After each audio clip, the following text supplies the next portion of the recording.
morning. All right, it's time for another adventure. So this time we're headed to Black Canyon. There's a whole host of things I want to find there and film and share with you. So let's rock and roll.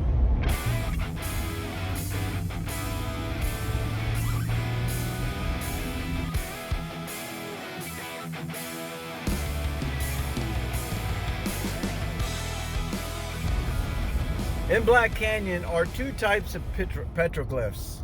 Well, not necessarily types, but two ages. The ancient people before the Native American Indians as we know them today, who most people think became the Mayans or the Aztecs. They left their marks there, but they were eventually driven out and moved south. And then there also is the petroglyphs from what we know as the Native Americans today. So I hope to show you those things. Let's see if we can find them. How cool is that?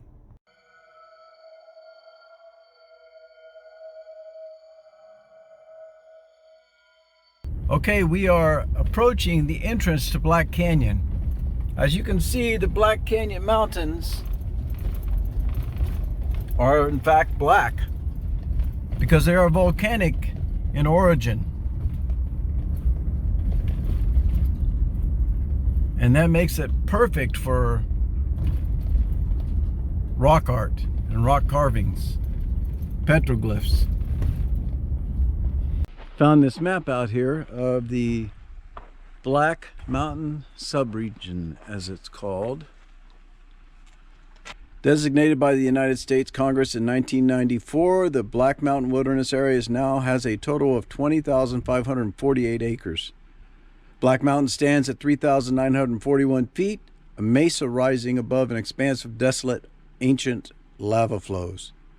The mountain lies in the northwest corner of the wilderness, and from the summit, the area drops in elevation to 2,000 feet. You can find a deposit of fine-grained sand in the southeast corner, and only an occasional golden eagle or prairie falcon circling in search for food.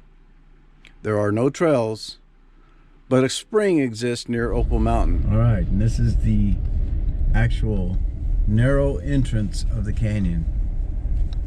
And we won't go very far before we get out and start exploring. But you can see there's going to be petroglyphs on both sides. And this is wild country, so you need to be aware of what's around you. You're quite a ways away from civilization here. Now here's a good example of petroglyphs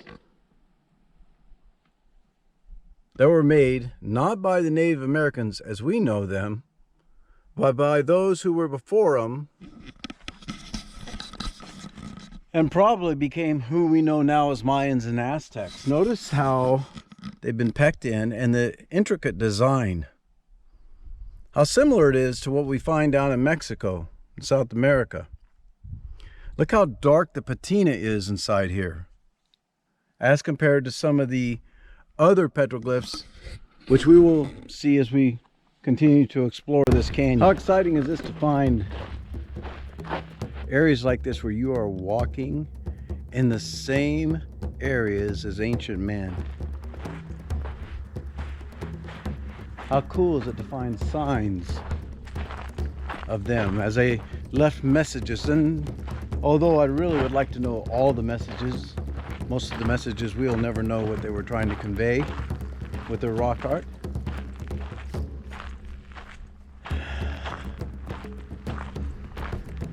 But how cool is it to know that at one time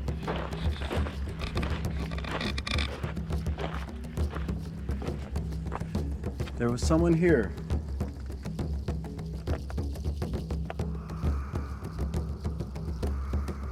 who left their mark for us to find.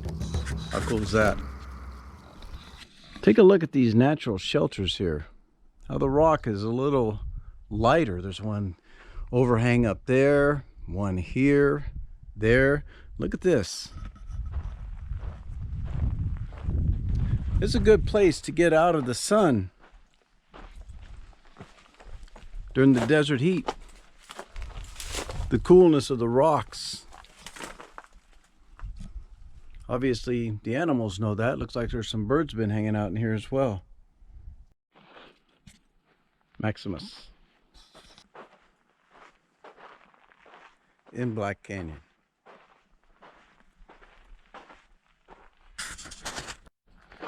Look at this. How incredible is this? I mean, it does not get any better than this. Look at that. I'll try and shade it for you. Let me make sure I can get up here safely. Check this out. The little baby following what is probably bighorn sheep.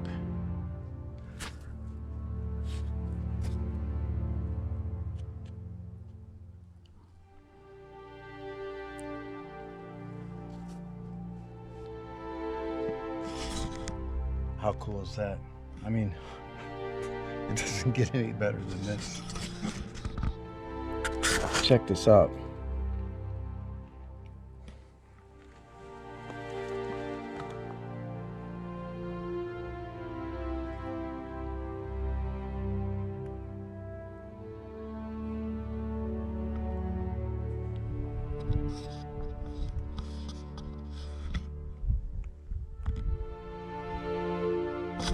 You ever wonder what the message was here?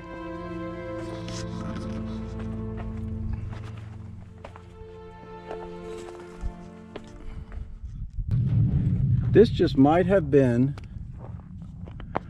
a matate. It's a lot smoother here. And this rock was in it, so this might have been a spot where, check the smoothness of the edges here, where the women had ground up their seeds they had collected from the nearby plants and smoothed them out. It's a lot smoother here than it is anywhere else on this rock, so it just might have been what they call a matate or a matate, depending on how you want to pronounce it. All right, there is someone with a spear, or maybe an Attila, and the reason I'll explain that, why I think that in a minute. There's an animal that obviously he's chasing, but this symbol right here with the stick and the rock in between is an Attila, and that's ancient man's weapon for hunting. So this was probably done by ancient man, simply because of the Attila right there.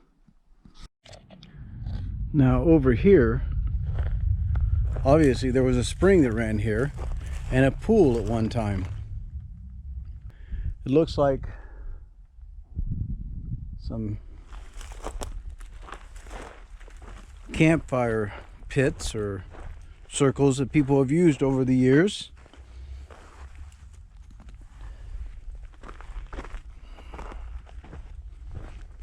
You can see modern charcoal and you can see old wood.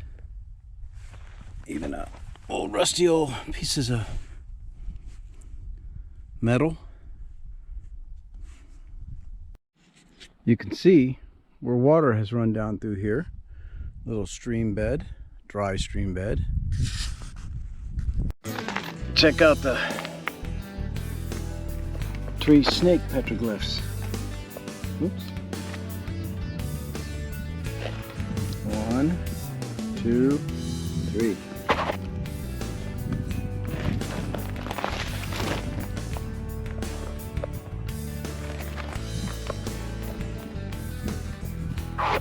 Why do you suppose someone would stack all these rocks here?